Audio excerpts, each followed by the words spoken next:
ببورینه دیروک از روژه te binav bikim roja ku gerdun ji rawestiyê şîn ji ezmane hol holbarî dil tebûne keştî tarîtiyê em dil girtin dîse hesret bûn çira rûkeniya ser lêvê zaroka çav li tîrêjan bû te nas kir ew roja ku te kirasê sol ji xwînê gelê penaber xwe kir çiqas zivistan derbas bû hîna em zemherîman kefenê mirinê ji paçê reş bû para me hat bîra te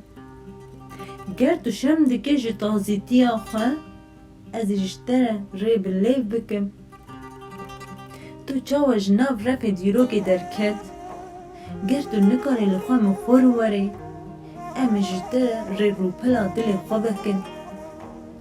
tu enfal Helepçe û rojên reş bihêjmêre her şev di xewnên min de li çîroka guhdar dikim wêneyên te temaşe dikim lê bi rastiya min de bêdengim min xwast bang bikim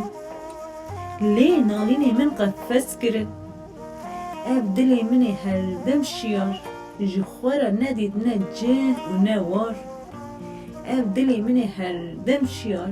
ji xwe re nedîtine cih û ne war